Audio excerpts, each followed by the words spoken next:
What is up, guys? Welcome back to the Zach and Pat Show. I'm Zach. I'm Pat. This is the show about manhood, fatherhood, entrepreneurship, and the mentality it takes to be successful at those things. And we'll probably sprinkle in some helpful real estate advice too, because that's what Pat and I do. You know, guys, life can be tough, go through some things and struggle at times, but this is the show to let you know that you're not alone. So if you're someone out there going through any of these things, this is the show for you. Shout out to our friends at NeuroGum for keeping us energized and focused. NeuroGum is a chewing gum as well as mints. Got a little bit of caffeine, L-theanine, and vitamins B6 and 12. Helps with memory and focus. I like to chew it really all the time. If I'm driving around showing houses to my clients, making some calls, I'll chew a piece before a workout. Really, anytime I feel like I just need a little bit of a mental boost, I'll pop a piece of NeuroGum. Gets me to where I need to be. It's only got about 40 milligrams of caffeine per piece, so about half a cup of coffee, and so it doesn't give you the jitters, and I love it. So get out there and try some NeuroGum.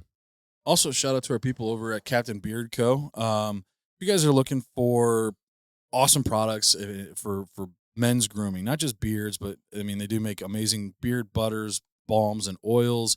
But now they've got great body wash. They have shampoo and conditioner, and then they make these amazing smelling candles. So give them check them out. They've got, like I said, unbelievable products that are all natural with natural ingredients made locally here in St. Louis.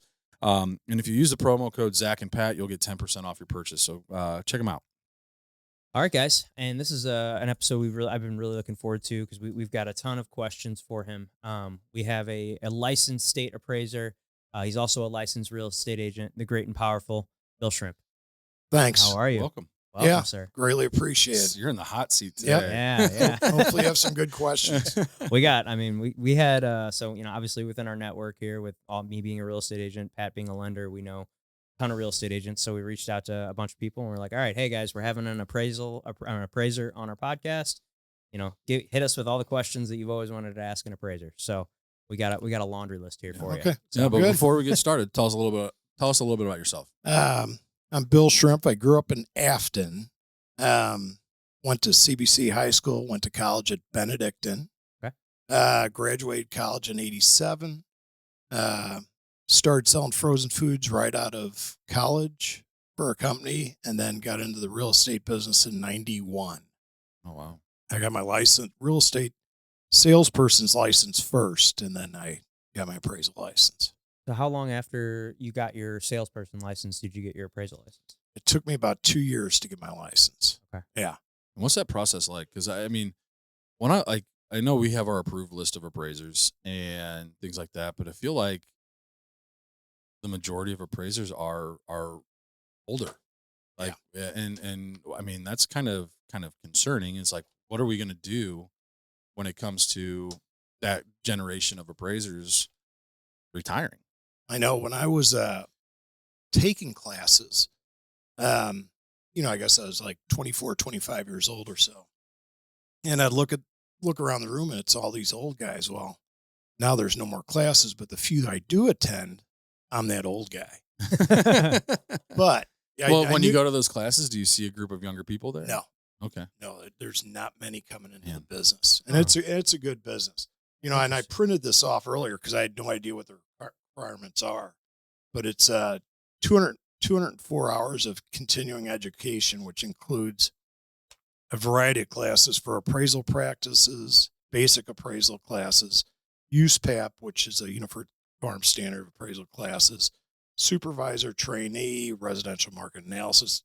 There's a lot that goes into it. And then you need 2,500 hours of work experience hours in order to get take the test, to take your state certification test. So what would that like? You have to find somebody to work under, to mentor so you got to apprentice. And that's the difficulty.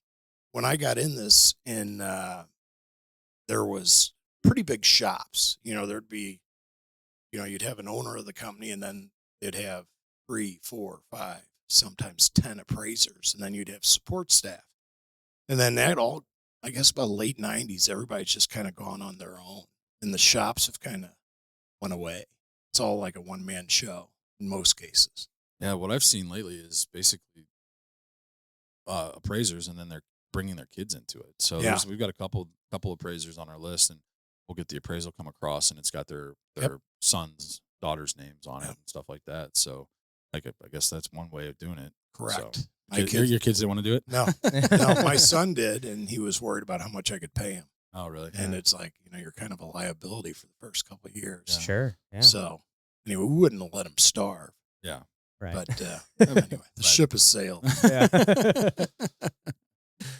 So, let's dive into it. So, first, what are some things that you, as an appraiser, that what are some of your pet peeves around, and some of the things that you're getting thrown at you that are just like, what the hell? Like what like agents with lenders, like what are some of those pet peeves around us? Because I know that we can be pretty fucking annoying. Yeah, no, for the most part on the lending end, everybody's pretty realistic. The biggest pet peeves I get from agents is, the basement bedroom or the basement square foot or, the room count.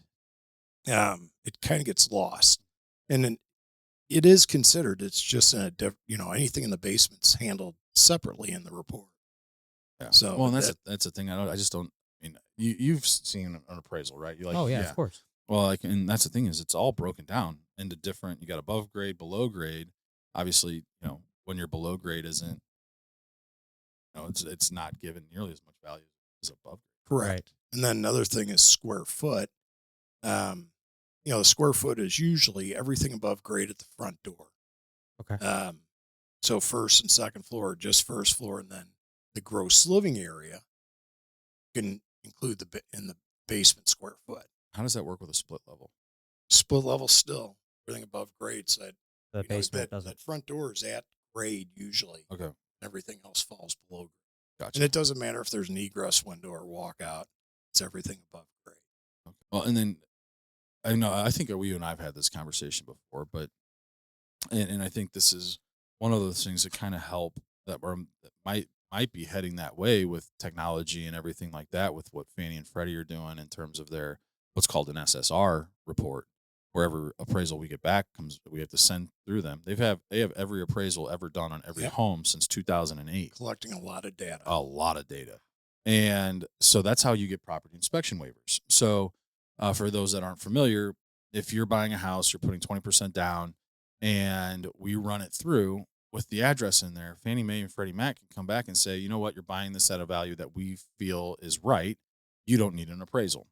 We see it we get it on refinances a lot, but specifically on purchases, you have to be putting 20% down in order to get a property inspection waiver. But once the appraisal's done, every appraisal that we get back, we send to Fannie Mae and Freddie Mac.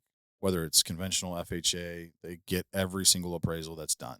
Now, with conventional loans, they grade them on a scale of 1 to 5, 1 being the most accurate, 5 being highly inaccurate or overvalued. Most of our investors will require what's called a CDA, or a second party to review this, on anything that's a 3 and above, where we have to send it to them. They got to review it. Sometimes the appraiser has to talk to them about this and give their comments on why they gave that value to support it. I've yet to have anything come back where they're like, yeah, no, this isn't going to work. You need to fix the value.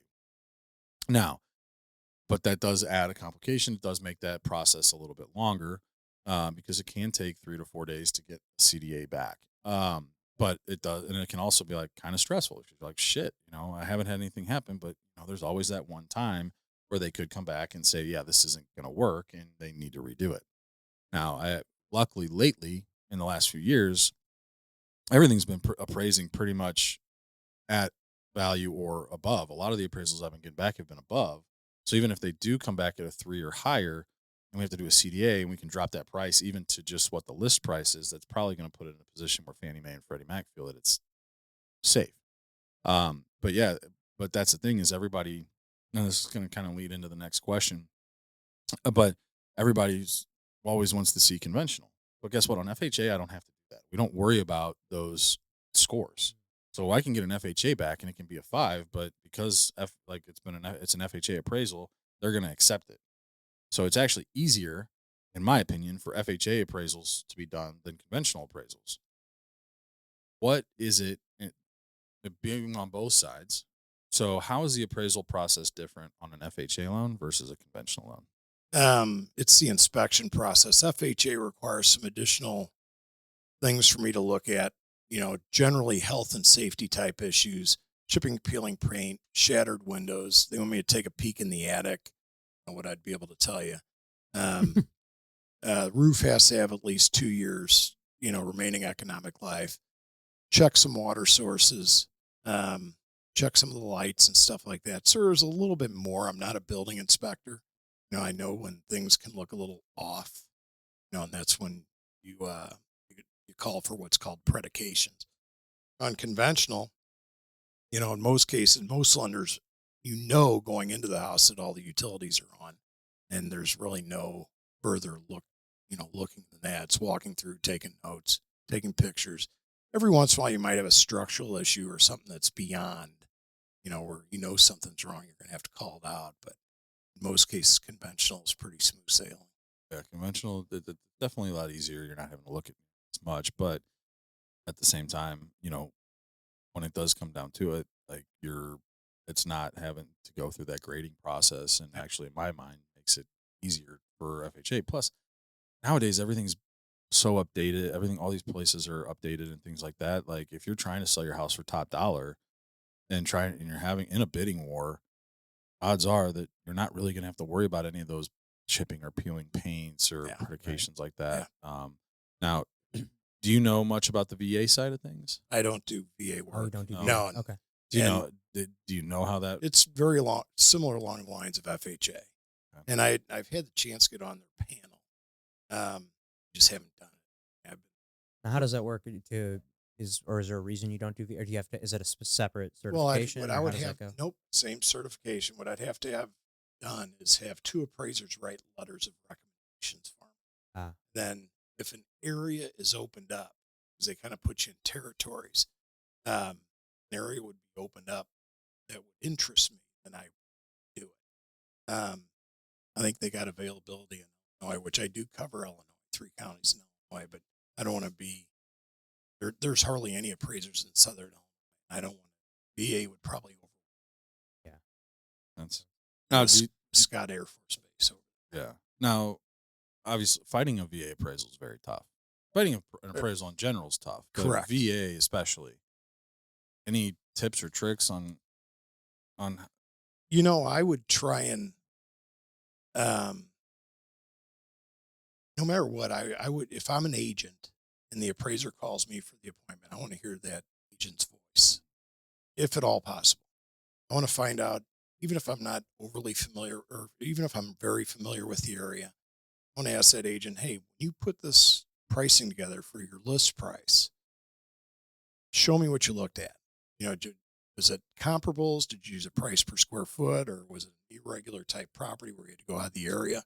But I want to try and know what the agent was thinking. In a lot of cases, getting that agent to return the call or respond to an email or a text, it's too late.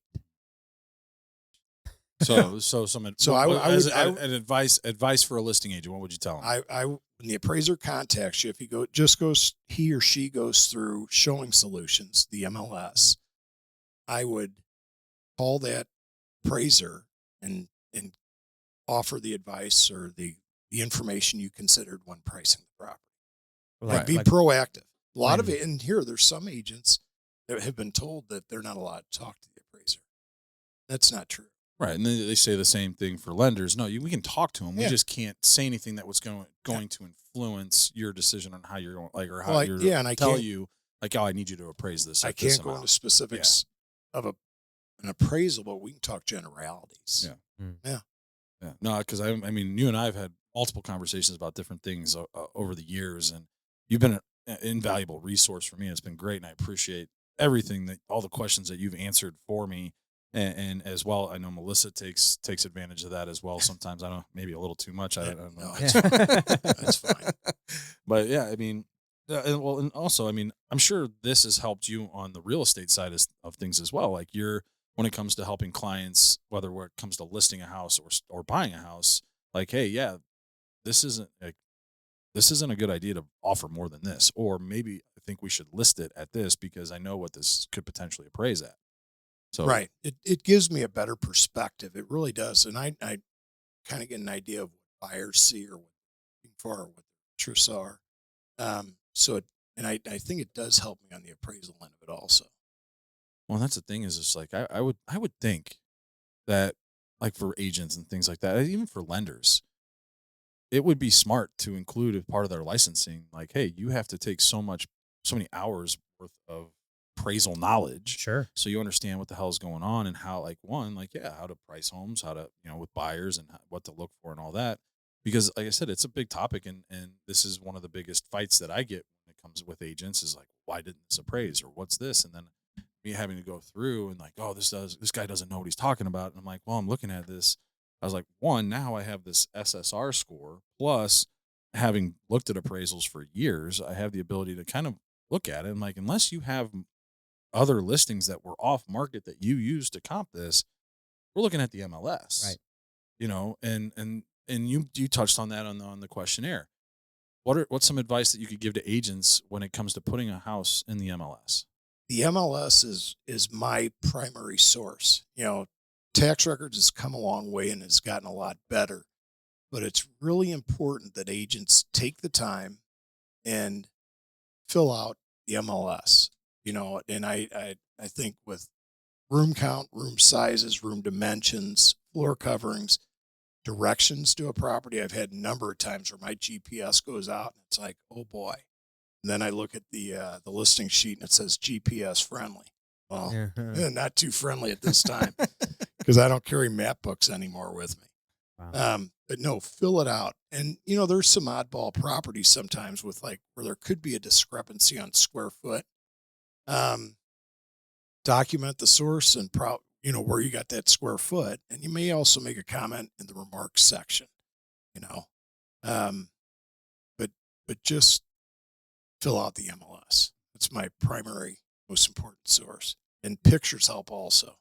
Yeah. And sometimes if you have a tired property, the pictures are kind of deflected or Sure. there's less pictures, Right. less description. Yeah, well, that's something I run into a lot when I'm looking at houses to like price a listing, for instance, and it was maybe one that sold off market, but they put it in the MLS, and it's just and it's just the one picture of the front. Yeah. You're like, I have no idea Yeah. what that is and how is that comparable. Sure, looking at the square footage and the bedroom bathroom count, like, I mean, yes, I guess it's kind of comparable, but we haven't any idea what it even looked like inside. Right.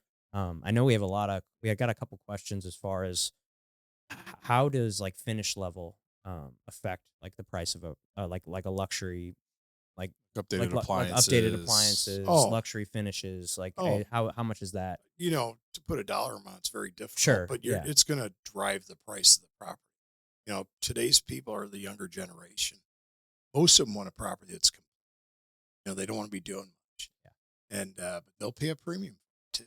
Oh, certainly. So I think it's a reflection of the price. To put a dollar amount, very difficult. Well, But I think you spend the money on a nice kitchen, nice appliances, nice finish, nice bath, you're going to get it back. Now, does that come in with the grade of finishes, like where it's either like a C4 or C3 or condition? That's a condition rating. But then you've got the finishes grade, right? There's another one on there or something like that. There's a quality rating. Quality, Yeah, which is like a Q rating. Is that, quality is usually, are you a track home? Are you a home that's more, say, shacky, which would be a lower, Right. quality, or a custom build, which could be a Q2 or Q1. So, and you try and make sure you compare, apples to apples in those cases, because you're going to be hopefully comparing quality finish. Well, yeah. So like that's the thing, because I've got an appraisal pulled up right here. So like here's when looking at it, these are all the things that they're going into. So you've got the proximity. So how, like, obviously when it comes to doing an appraisal, you're having to stay within zip codes, main and school district. What else in terms of proximity does that, and does it differ from FHA to conventional? The lenders would prefer us to stay within a mile. They don't like us to cross highways or major roads usually also. School districts are pretty important. You kind of got a pecking order here in South County. You got Hancock, Bayless, Afton, Melville, Oakville, Lindbergh, and that's kind of Order. the chain of command. And in some of those areas, I think the lines may have blurred a little bit. because Hancock's doing very well now. I think Bayless is doing very well. Afton also. Mm-hmm. So, but yeah, normally the closer the better. Yeah. You know, unless it doesn't make sense physically, you know, then you kind of expand. Right. Yeah, I had a pretty unique property, which the one we were talking about before the show started. That was a higher dollar listing, and one of the comps they used was 8 miles away. Yeah. It's like, Yeah. whoa, okay, Yeah. all right. That lender, they want to see something at least physically similar. But then, you know, if maybe talking about a location type adjustment. Yeah, when we were comping that, definitely did not go out that far. Yeah. I was like, wow, okay. Yeah. I didn't know that they would do that. Yeah. Well, that brings up talking about comps. They always talk to us about like how you guys have to bracket the sales price. Correct. So explain what that means. They want to see a property that's similar in pricing, similar in size. Also, a property might be a little smaller, a little inferior in size, and then a property that's a little larger, a little higher in price. That's bracketing. That's a perfect world. Doesn't always happen. So very rarely. Yeah. And if you can't do something like that within the report, as long as you explain it, you're okay. You know, and most lenders, if they're seasoned, they know what to look for in the report. Now, when it comes to comps, I'll have some where it just has 3, and then I'll have others that will have 6 or 7. Does the order of the comp put weight? Is there a specific weight to the order of the comps that are used? You know, appraisers do things differently. I right or wrong, I put my comps usually 1, 2, 3. 1 being the lower sale price, 2 being the next 3. And some appraisers may put the comp that's most similar as number 1. I don't do it. I go down an explanation, say, XYZ number 1 or 2 is most similar physically and has been weighted. But yeah, it's a matter of how the agents or the appraisers taught. Gotcha. So I guess when it comes to that yeah, you're gonna have every appraiser is gonna appraise a house differently at a different value. Correct. So it's hard to So, but I'd like to think, like if agents, you list a property, sell a property, I would like to think we had 3 or 4 agents all look at the house blindfold, or unknowingly, and the appraisers do the appraisal. Hopefully, we're within a reasonable percentage. All come to a similar conclusion. Yeah. Oh, but one issue that I run into as an agent is really having that dispute with sellers as far as what their house is worth. I mean, I've got 2 listings coming on right now that in one of them, me and the seller are having we have about a 6-figure discrepancy on where we think this house should be listed. And, oh shit, so, but, he's ultimately it's their say and what the house gets listed for. So, would you have any advice for sellers out there looking to, what I would have to say is if they come out too strong, too much, it's a race to the, in this market, we shouldn't be seeing price reductions, although we are. We are right now. Yeah. We are seeing a lot. Crazy. Yeah. Well, because everybody's looking at the what happened a year ago, Yep. and they're using those comps, and Yep. and what I find is people wanting to list their house for what house is ultimately sold for, not what they were listed for. Correct. And that's a big discrepancy or big issue and that's specifically with this one that I'm running into is I'm like, hey man, yes, that is a comp, but it also sold for $115,000 over the list price. So let's see what that house was listed for. Look, it was listed at 600. It didn't sell for it sold for 715. It was listed at 600. Like Yeah. So that doesn't mean we can list your house for 725. Yeah. But yeah, here we are. Things have kind of we'll see. I mean, who or knows? We'll see when it hits the market here. But I'm a little. Ugh. That's what I tell sellers also. If I can get a grouping of sales, when I'm presenting my listing, that it's not the end sale price. He goes, just look at the list prices. That's where we got to start. It's a huge deal. I mean, especially over the last 4 or 5 years where we've just seen these bidding wars. I mean, it's really been my whole experience in the real estate industry is I've not known anything different. Yeah. It's crazy, right? Well, and speaking of bidding wars, when there's multiple offers on a house and all that. You guys take that into consideration at all? We've got a lot of questions about that. Definitely, because I think the market is speaking. Mhm. You know, you got, and I always make commentary in the report that they received 10 offers or 12 offers. And a lot of times that seller doesn't take the highest offer. No, they want the Yeah. ones with the best terms. Too. Correct. That's a huge Yeah. deal. So, Yeah. but definitely take that into consideration now. You got to try and find market data that makes sense, So hopefully there's some supporting market data also. And which is usually pending sales, although they're not consummated. Right. And it's very important that agents share information as much as they're comfortable with, because I'll send out an email or a phone call.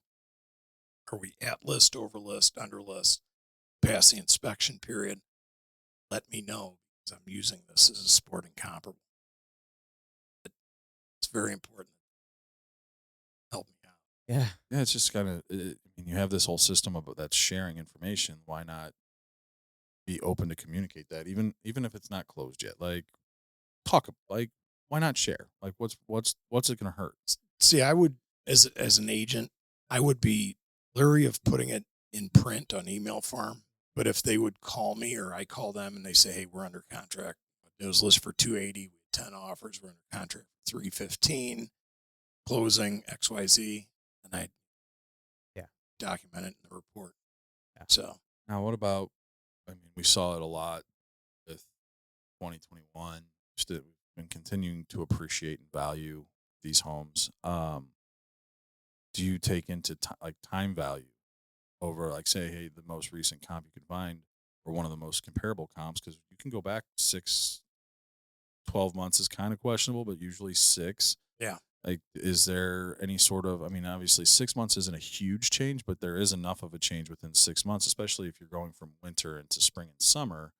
correct. Is there Yeah. any, If I can see in the market where there's a time adjusted warranted, where I can break out into a percentage, into a dollar amount, I will add that on, closed, whatever, July 2023 to current. I mean, I'll add that on is into there, that is there like section. an industry standard for that, or is that just up to each individual? Well, you appraiser? gotta find that number Yeah. that makes sense. What the Gotcha. percentage increase from whatever June or July to current. Gotcha.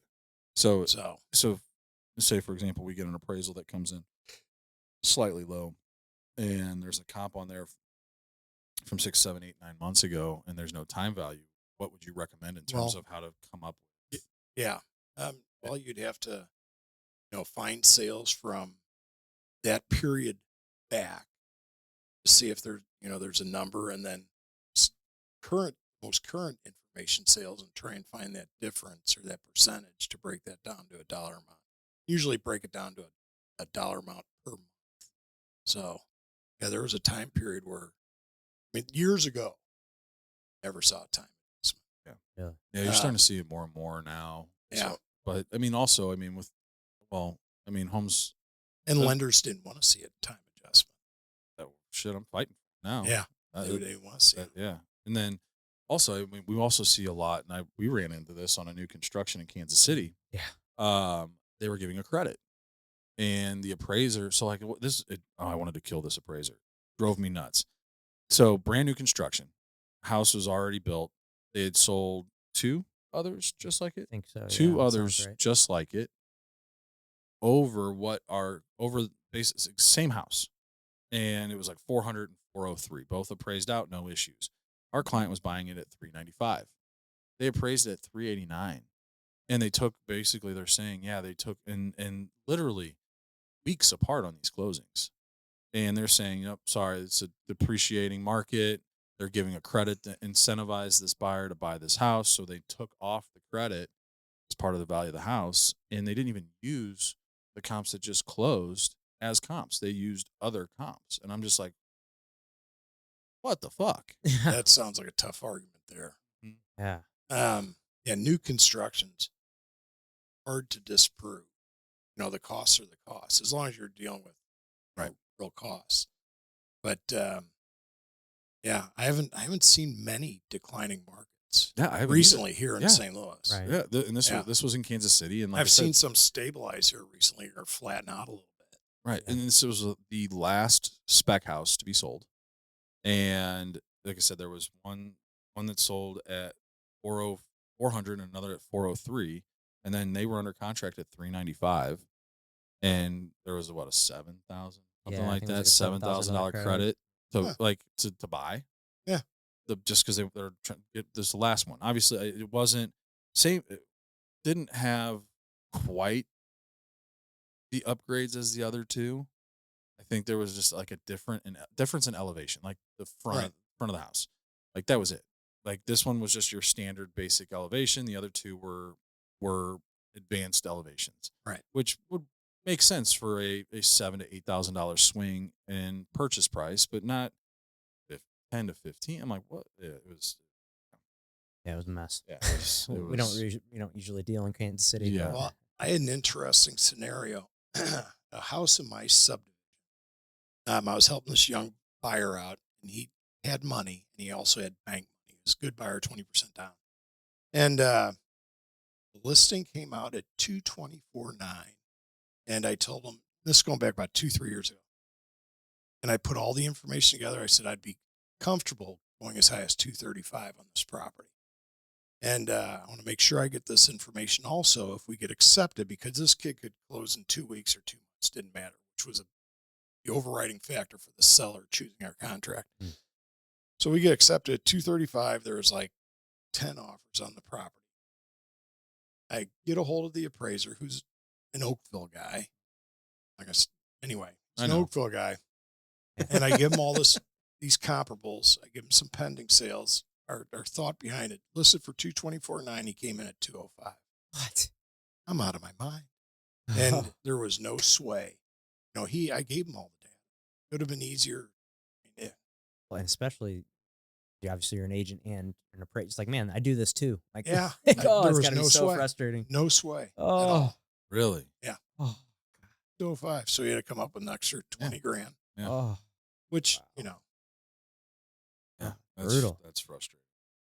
Okay, so then let's dive into some more. Yeah, of we these got some of these. questions. We definitely had a lot of people ask this. So, and I feel like this is going to be a hard one, like it's because it's going to get kind of specific, and I'm sure it's going to vary house to house, location to location, school district, whatever it is. But what dollar amount adds value in terms of certain items? Like, for example, like how much does a garage add? An extra bathroom, finished basement, pool, solar. I mean, we can kind of get into each one of those, but well, yeah, that is very difficult. Some of that's a judgment call. We actually should use a method just called the abstraction method, where, you know, you find two like properties, one of which does not have the benefit of, say, a pool. That one sold for 400, the one with no pool sold for 400, the one with a pool sold for 420. So you'd have to think that pool goes about $20,000 value. That'd be in a perfect world. It doesn't exist. You know, pools, COVID helped pools. really, Yeah, years that ago. makes sense, I guess. Yeah, people are at home, they're looking at the backyard and Yeah. thinking, boy, it'd be Man, I nice wish- to have a pool. Yeah. So even today, people are paying premiums for those homes that come available with pools. Yeah. Put a dollar amount on it. I usually, depends on the price range of the home also, because some of these pools cost, you know, $250,000. Right. I see in Ladue Town and Country, 100,000, 500,000. Some of that return is diminished where it's just craziness. But to say there's a specific dollar amount, I'll kind of consider the age of the pool, minor pool versus concrete. It's got salt water or a heater. Then I'll try and figure out a reasonable adjustment in my mind to the sales that don't have them. No matter what, though, I'll include at least a sale or two sales that have that like pool. Okay. So it's not like you're just going to make a blanket adjustment across the board of 5, 10, 20, 50,000. So What about solar panels? solar That's panels. become very popular, but I Yeah. have these conversations all the time, and I'm like, I yeah, got a phone call from you on that. not worth it. And every time I drive by a house, I want to take those picture some of these solar panels where if I bought that house, the first thing I would do is probably move them. Yeah, they don't. But look great. people pay some people really are into those things. Oh, they are. And they'll, I looked at a place down in Festus, $55,000 a solar couple financed solar panels. It's going to take them 15 years to recoup that money. No, longer than that. Yeah. Like I'm But not then gonna, if they got But hey, they don't have an electric bill. but then, no, but they'll no, they, if they- they No, still, I know. but if they have a roof issue, Yeah. it becomes, I mean, there's just a lot of things, and I think there would be if you saw more of them, you'd say, well, market speaking. Right. But I mean, there's just still so few of them. I think it depends on the state that you live in and what type of tax incentives you get from that state. Like I know Illinois does really good tax incentives that will offset a lot of the costs that you're paying for solar. I don't think Missouri has those tax incentives. And when you look at it financially, a lot of this is spread over 25 years. Oh, yeah. Who the hell is living in their house for 25 years anymore? Nobody. And now when you go to sell your house, you ask the solar companies like, oh, yeah, just have the new homeowners take over your loan. What fucking new homeowner is going to want to take? Yeah, they're like, no, pay that shit. It's because it's a lien against the property. Oh, yeah. Yes. It's a solar loan. Yeah, it doesn't. You can't just Don't transfer it. No, you just can't. Yeah. So if you're selling your house, you now have to pay that off, which cuts into the equity and proceeds that you're going to receive from the sale of your house. Most people you're not going to recoup, at least here in Missouri, you are not going to recoup what it is that you're paying for on solar. If you have to rely on back end, right? If you're, I think something, like the electric car, I love the idea. Yeah. But if you're working off all these credits, I have a buddy of mine drove from Kansas City. It took him 3 stops in his car to get here. Oh. Yeah, and finding a quick charge. Yeah. Well, it's funny. Like you saw, there was a meme out there. Someone took a picture of a Tesla in California when they were going through those power outages, and it had a gas generator attached to it. Yeah, that's so funny. I like the concept. Yeah. Well, and then they think they came out with that thing that they want all engines to be electric by like 2035 or something. Correct. We don't have the infrastructure. Yeah, infrastructure. And for then it. right after that bill came out, they asked people to stop charging their electric cars because the bill. Yeah. I mean, it's a great concept. It's just we don't currently have the infrastructure for it. I think eventually we could, but I just don't think right now we do. And until we do, it's a terrible idea to try and force everyone to have electric cars and put solar panels on their homes. And unless you're gonna, like you said, if you're relying on incentives to purchase something, I don't know if it's necessarily a great idea to do that. Yeah, about a year ago, I was this close to buying an electric car, or maybe it was probably about a year and a half ago. I almost bought one of those Ford Lightnings. Yeah. Did I ever tell you that story? Yeah. Oh yeah, and I almost did it. And Did you drive it? That was the thing. My buddy. Is it 100% electric? Yeah, 100% electric. My buddy, he works at a dealership, and he was like, "Yeah, take it home for the weekend, drive it around." Doing that whole thing, and of course, I love it. I drive a truck, and for what I do for a living, I drive around a lot. But I also burn a ton of gas, and I drive a big truck, but I also flip houses and stuff too. So I like having a truck. I was like, "Oh, this is the best of both worlds." And so I drove it around. When he gave it to me, it had like 80% battery. And so I drove it around a bunch on Friday and Saturday. And then by Sunday morning, I had, I think it was like 50 miles to E. So I was like, anybody told me, he's like, hey, if you ever need to charge it, just come up here. We got the quick charger, plug it in for 45 minutes and it'll get you back up to 80% at least. I was like, oh, and then they're a gym I belong to is like right across the street. I was like, oh, I'll go park it there, plug it in, go work out, come back and grab it. And then that's what I did. And then I came back. It had only gone up like a couple percent. And I was like, well, I ended up just leaving it there. And I had my truck keys. My truck was in the parking lot, and took my truck home and came and dropped the Ford Lightning keys off the next day. But I was like, man, I'm so glad that I ended up borrowing it for the weekend, because I could totally see myself forgetting to plug it in, or and then you're screwed. Quick charge is 45 minutes. The quick charge. I'm like, man, I could just see it being a lot of problems. Yeah. Oh, sorry, I know we got off topic there, but what about an extra bathroom? Like, how much? Is there a way to put a value on that? Well, also kind of like the pool, it's going to kind of depend on price range, and then some areas, some subdivisions, it's the norm to have a bath or just a bath and a half or two baths. No matter what you're in that report, you want to have at least one like property. The low end could be a couple grand for a half bath. The high end up to whatever, $10,000. Okay. Okay. Because let me see if I can pull up this appraisal, see if this one has. I'll have.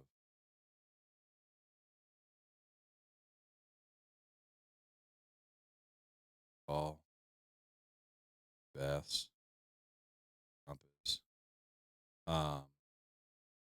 So here's one. So kind of talking about gross living areas. So this house has 1,441 square feet. Comp has 1,490. So a difference of 49 square feet. They knocked off $2,500 in value. Yeah, usually, and it was the way I was brought up or trained in the business, due to the margin of error, I don't make an adjustment less than 100 square feet. So, okay. And you start thinking, square, that's like a 10 by 10, which is pretty good size. Right.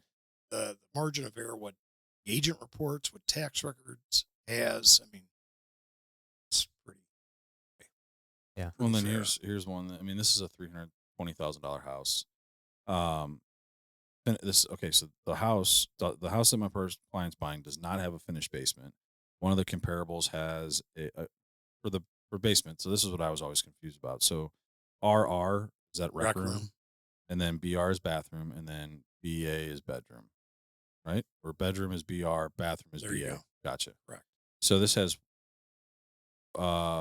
so total square footage in the basement is 1,470, 1,000 finished. It's got one rec room, 0 bedrooms, 0 bathrooms, and then it says 1-0. Oh, you made looks like a $15,000 adjustment. But they made a $15,000 adjustment off the basement for not being finished versus finished for just one rec room. Yeah, and that's one of the larger adjustments I've seen. It's 1,000 square feet. If it's available in the pictures, I'll also take a look at that quality. Has it got drywall ceiling, carpet, nice? Well, so that was another question I got about finished basements. When it comes to that, because now we're starting to see where when people go to finish, they're epoxying the floors or they're leaving open ceilings and exposed beams. They've got it's not like drywalled and things like that where it's completely finished or have the vinyl plank and stuff in the basement. Is there a cost on that when you're comparing those? Generally, because like these rehabbers, they're the ones that kind of started a lot of this, painting the joists. Black. Mm-hmm. Yeah. Dropping recessed lighting in, painting the walls concrete. I'll kind of if I'm doing the appraisal on a particular property, sometimes that finish won't exceed the cost to get it. If that makes sense. Gotcha. But if it's a nicer finish with drywall, but I've come around a little bit to the recessed ceiling. Some people really like that look. Right. Yeah, they do, and because it makes it feel a little bit bigger. Yeah, it was an inch or so dropped it. But a lot of people like that, so I've come around with painted joists with recessed lighting. I'm gonna do it down here eventually. Yeah, wanted to do it before we moved the podcast studio down here, but I just time and I just didn't want to have to move everything to get my buddy in here with the sprayer. I think I read somewhere like on the basement finish, just exposed concrete, can almost diminish, unless it's a nice polished finish or a stained finish. But it should be like a luxury vinyl or carpet, some type of basement. Gotcha. Now, we got this one asked a lot too with the new changes in commission and how now when it comes to negotiating, people are having to adjust their price or offer higher to get commission covered. Is that going to be kind of a similar adjustment when it comes to like getting a seller credit or anything like that? Or how's that? No, it has no bearing on the appraisal whatsoever. Nor it should. I shouldn't. Yeah, my opinion, it shouldn't. Well, like if you have to sell a house for sale by owner, or you use an agency to market a commission or not. So the amount of commission makes no difference to me. Yeah, I was just curious because Yeah, you're seeing no people credit. like a house that might have been listed at like say 400, but now they're having to bump it up because they're not covering or offering commissions, and then they increase the sales price A greedy seller. right, Yeah. right, and then they increase the sales price to say 410 to cover commission, and I mean that I feel like that could come into play and be an Yeah. issue. Yeah, no, it shouldn't be an issue. No, it's And okay. I had some on the real estate end of it, Zach. I'm not sure if you've seen it. Shortly when that commission agreement went in for August 17th or whatever Mhm. that date was, I was showing some properties and sent out an email, make sure there's a commission agreement. It seemed like for the first month, it seemed like it gave the sellers, I was seeing just very low commissions being offered to the selling agency. You saw that. A little bit, a couple times. Yeah. But Yeah. The first month, it was like, yeah, I only I'm running into it a little bit more now, honestly. yeah, I Yeah. haven't, recent, it's been better for them. Yeah, I mean, I always because like I always have consultations with my buyers, especially the ones that are selling and buying and selling at the same time, or this and that, and they always ask me like, oh, well, what do you? I'm like, well, make sure you're paying a buyer's agency. Like that's, I was like, you're limiting your pool, and I was like, just think about it like this: if you're going to buy a house now, and you're going to offer on a house that doesn't pay commission, now you got to pay down payment, closing costs, and your agent's commission. That you're probably going to pass on that house, right? Right, 'cause And it's they're gonna and they're- cost you an extra. right. And they're like, well, yeah, probably. I don't have that much money. I said, okay, exactly. So when you go to sell, Right. you got to imagine you're going to limit your pool of buyers by a lot. Significant portion. Yeah, just because you're trying to save a couple extra bucks, like Yeah. Yeah. And I think that I mean when I sold my house recently, I thought it was used it as a negotiating tactic, and this was kind of where people got a little misconception about what EXP was doing. But EXP, they didn't do the CCD. They didn't put how much they were paying out in CCD because it's all negotiable. So like that's kind of Well, what that's happened. now how it's done. That's how we're doing it now as well. Yeah. Where it's not. It's Well, and I think you're that's just writing it in. I think You write your commission into your offer. right. And I and think that's it's smart. a great way to do it. Yeah. And because now, like we had three offers on the house, all the exact same, except commissions were different. And so we went back to the offers, and we're like, hey, listen, you want this house?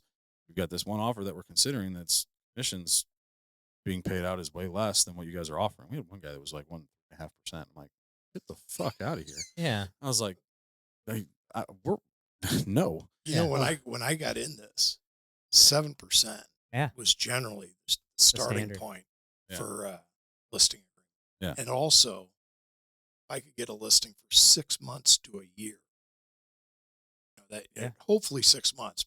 I mean, you didn't plan on property going under contract for 3, 4, 5 months. Oh, Yeah. wow. Yeah, it's different. That is different. Yeah. What kind of changes have you seen in terms of? Well, I think COVID, that commission rate is slowly. I'm not sure if it's gotten into the market, has set these rates, but I think COVID kind of made an adjustment. Where used to be commission rate to a buyer's agent was generally about 2.7. I see Yeah. 2.5 all day long. Yeah. Now and two and a half's become the standard. It seems. I think that started with COVID. Yeah. At that time. Yeah. It's an adjustment. It's rare that I come across anybody paying more than 2.5. Yeah. I would say 70% of the time Yep. it's 2.5. Yep. And Agree. A lot of the buyers agency agreements I get, because we have to get them now, are all for 2.7. So even if they're paying 2.5, coming out with an additional 0.2 is All right. make or break a deal for somebody. It shouldn't. But yeah, I mean, I see 2.7 on pretty much the majority of the buyers agency agreements that I get when I do get buyers under contract. I've got a few that are at, and agents are good. Yeah. They get it, and they work hard for it. So, but yeah, it's been a big change, and now needing to get a lot more documentation. I'm always like strange. Oh yeah, I need your buyer's agency agreement. Like never something I used to have to ask for, but yeah, it's something on our side. So, well, I got a good one here. What's the weirdest building you've ever had to appraise? And then this person put jail, comma, commercial building, converted residential, comma, historic, etc. Any weird ones? Like the first one that kind of comes to mind, or what comes to my mind is there's that, I don't know if you've seen it, but there's that one house in city that was like a church and they converted it to like a residential house, like an old church that they like turned into like a crazy like mansion. But yeah, is there any? Have you ever had any weird ones? Did like an old firehouse in Afton that was converted, but it wasn't. Still kind of looked like a 2-story with a garage in it. So it wasn't too. That probably did a house in Chesterfield. I'm like, when I was fresh in the business, probably had no business doing it. It was a big old house on 18 acres. It's kind of nothing really that. What about, have you come across any like pool barns or barn dominiums? And yeah, actually, barn dominium is getting more popular. Oh yeah, it is. I have so many people that say, "Oh, I want to buy land and build a barn dominium." That's fucking everybody wants to do. I also did in Soto, was a finished silo. Okay. Oh. Which was pretty neatly done. Cool. Yeah. And now that you think about it, I did a barn also that was residents on one. These were in-house type, so they weren't second. But there was kept their tractors and all that down below. Nice big residential area. Had a basketball second. That's awesome. Back half. Where's that? Barn, those are done to Soto. Nice. See, cause, I mean, well, that's the thing is we can't lend on those yet. They haven't come out with, Really? manufactured housing is about the craziest or extent of anything that we can really do. Then they haven't really come out with financing options yet for barn dominiums or container homes. Like that's another. That's becoming a thing too. Yeah, get one of ththose containers for $2,500. Really? Yeah. That's what they're building. Yeah. Well, I mean, it's smart. I mean, think of how cheap you can build a house with container homes. Yeah, because how many of those containers do you need to build a house? Like 8? Maybe. Yeah. No, I don't know. Because they're what? Yeah. They're 20 something feet long by 10 or 12. 10 feet wide. I mean, yeah. You get 8 of those things together, stack them. Yeah, you could make something pretty cool. Yeah. Huh. Yeah. Oh, you said acreage. That made me think. Is there a good way to price out? Because I've sold a lot more houses recently that have some acreage or got anywhere between like 3 to 10 acres. Is there a good way to price additional acreage?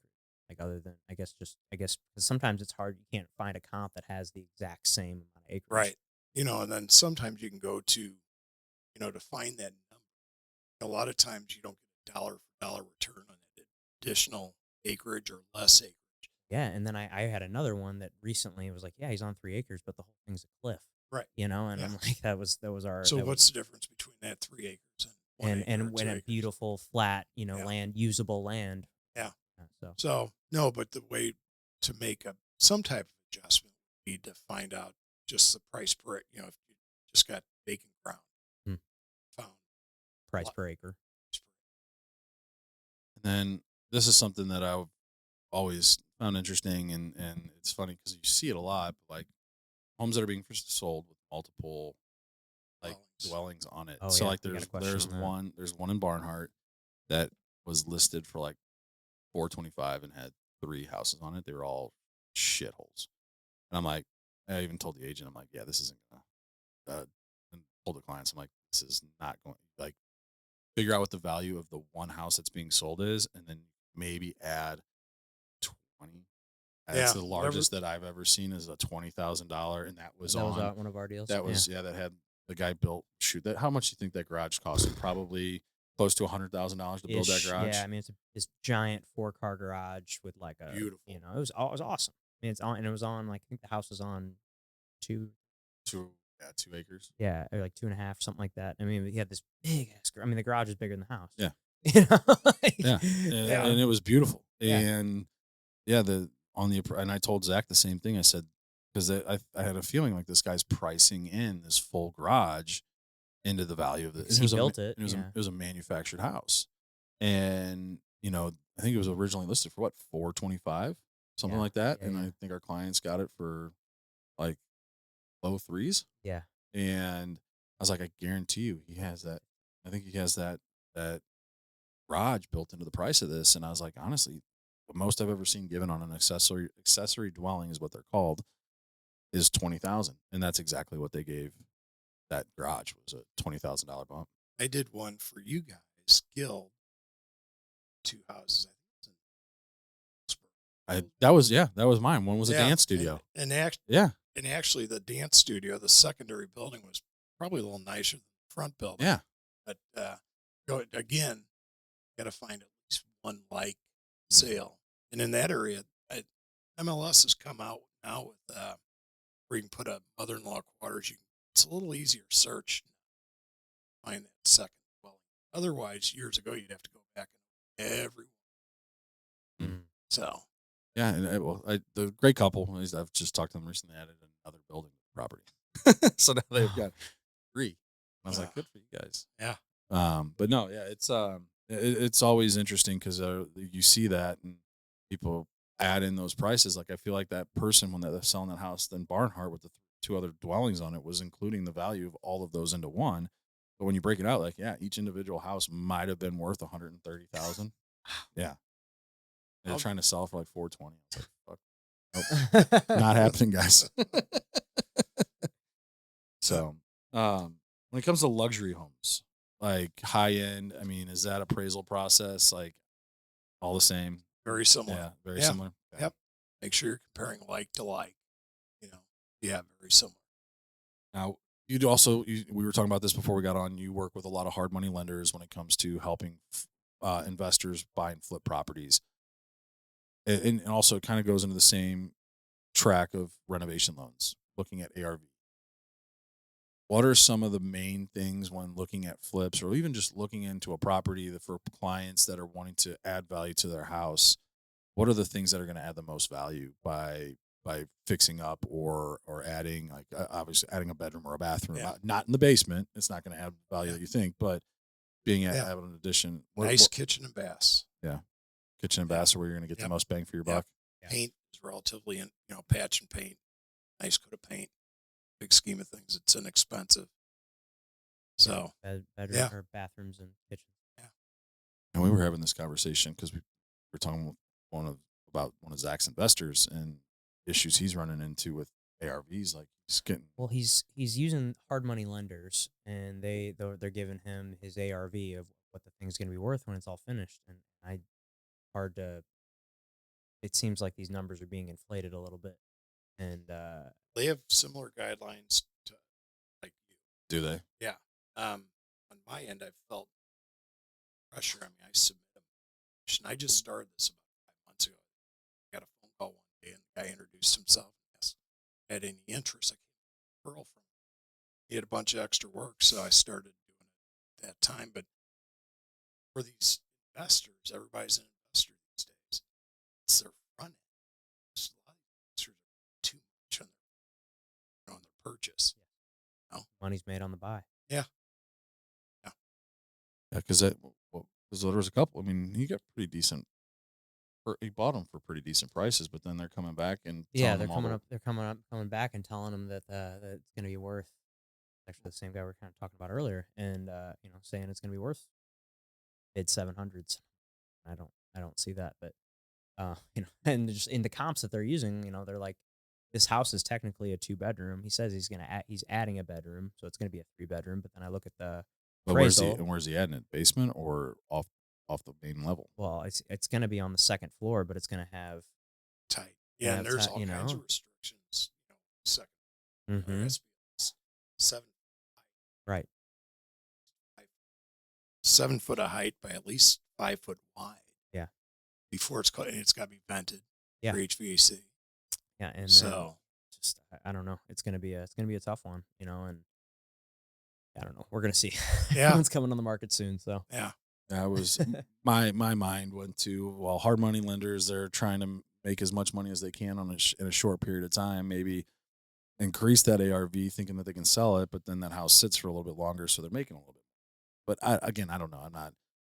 That's just thinking outside the box on stuff like that. But who knows? And I was told Zach, I was like, here, call Bill, and Bill will shoot it to you straight and let you know for sure. I mean, do you do a lot of the renovation stuff guild, or I mean, we don't. I don't do any for you. We don't really do. No. I think we have one. What was that loan officer? Stephanie Shipley. Yeah. Yeah. Yeah, because she asked, she goes, are you familiar with that? So I do it for a number of lenders. She goes, I'll get you on the list. But Well, that's done the thing for you.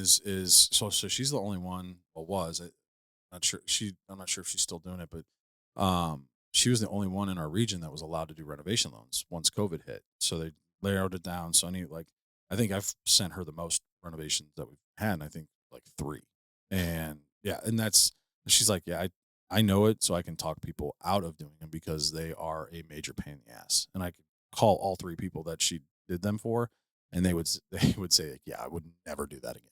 Yeah, I've only done like 1 or 2 203Ks, and they were a nightmare. Yeah, Well, never. The 203K appraisal also is a pain in the neck. Is it? Is it? I believe it. Yeah. Yeah. Because you gotta appraise something on what it's going to be worth, but you don't know, you haven't seen it yet, and yeah, I can imagine that being a big problem. There's a number of lenders where I do these every day, the ARVs, but everything's held in house. It's not sold out to the secondary, and you get to know some of the people doing the work, and so their finish is going to be Top notch. yeah, good. They're not going to be skimping. Yeah. Oh yeah, that was actually a question we got from one of my buddies is a contractor. He said, "Hey, does the quality of craftsmanship come into the appraisal?" In the big scheme of things, yes. Yeah. Can you narrow it down? But something like that, you got to make, as an appraiser, you should make note. Sure. This isn't just a run of the mill rehab. I mean, the quality of finish is exceptional. Right. Yeah. 'Cause, So- I've seen, we've seen it all. We've seen the landlord special, and then we've seen the guys who are meticulous about every square inch of the house. Yeah. And Now that goes into, eventually you got to draw big picture. You can't adjust or consider everything. yeah, it's not gonna add additional tens of thousands of dollars probably, but Yeah. it's But gonna it's be one of those considered. things. It'll push the value. Yeah, makes sense. And here's one that this is kind of a unique question. How do you handle properties with 2 separate tax IDs on the same property? House, so, for example, the house is on one, and then there's another tax ID that has the pool on it, but it shows as one property. It's usually going to depend on the lender. Usually, I think on your end, on the lending end, it'll be encumbered so that buyer cannot separate it. Right. Correct. Correct. So usually, I'll consider the whole package. Okay. But in the report somewhere, I'll break it down. Tax ID number 1 has improvement of a pool and a half acre. House is on parcel number 2 with number 3 acres. Gotcha. But yeah, no, I usually, and some lenders will want it. Some lenders won't make that loan. Yeah. I know for us, as long as it's all in one, we're okay with it. Yeah. And it's included in the listing, all that. It's Yeah. both parcels and Yep. by the same person. Fine with it. Yeah. I know there's quite a few that don't. So, see, You get that really long one. That was the only one I didn't put on here. That was that was from was from Susie. That was about the basement. Oh, okay. And All right, so we things already like got that. Yeah, I read through that one, yeah. and I was like, all right, that's the only one I didn't Yeah. put on our list here because it was like she she sent a novel. She voice texted it to me. So In today's market, stainless appliance is almost a norm. And Yeah, it's like Yeah. it's weird when you don't see Yeah. when you go in somewhere and you see black or white Yeah. appliances now. Like Yep. the stainless is pretty much the standard. Yep.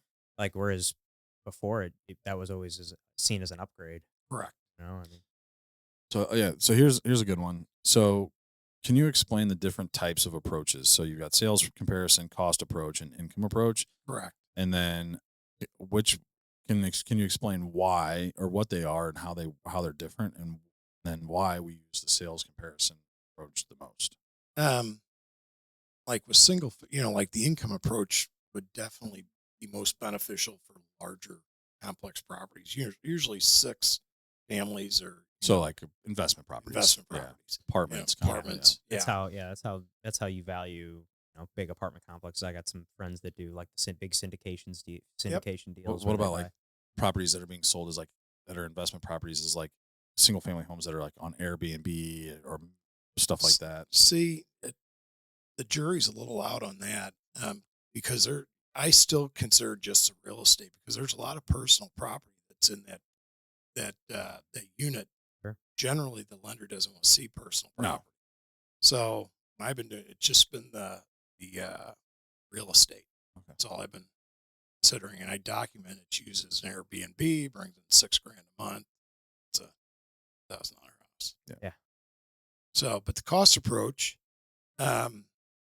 it's most, I deal with I use a book called Marshall Swift Cost Manual. It's most accurate with newer built home. So you got to figure out whatever the depreciation is of old home. So you kind of lose the accuracy with the older existing home with the cost approach. I always include the site value if I got a pretty good handle. So with the cost approach, you're saying, you guys do you use the cost approach then on a new construction? New construction, yes, up to maybe 5 years old. Okay. Generally, cost approach. Okay. Yeah. After that, you start losing. Gotcha. So but the market approach is the most. Yeah, it's gotta be the most common, right? Common. Yeah.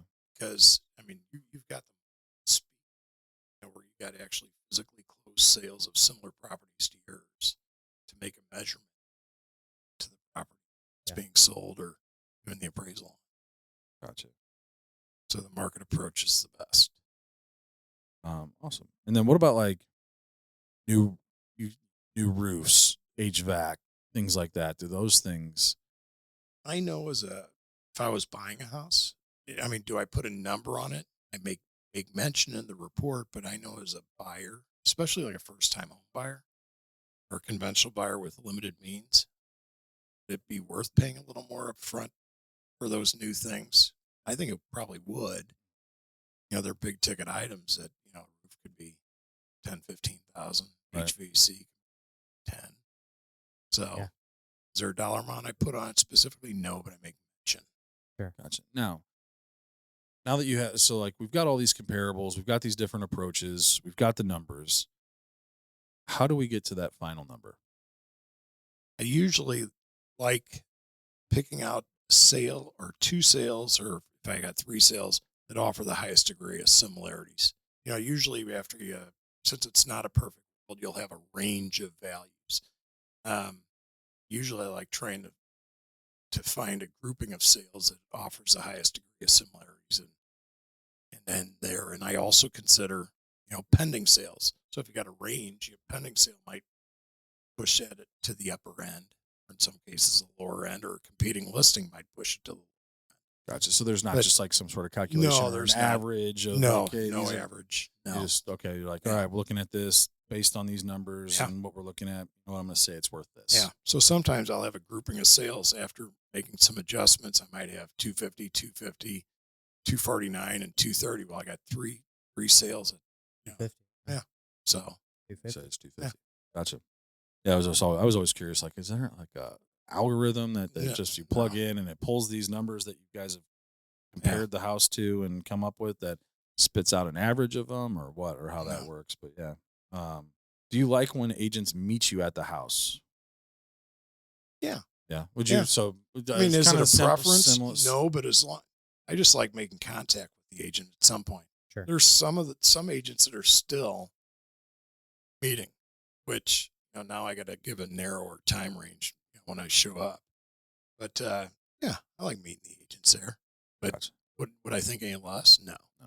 Just I want to have that conversation. Gotcha. Now, another question was how, like, there's someone's trying to buy a property and there's a house on it, but they're only wanting the value of the land.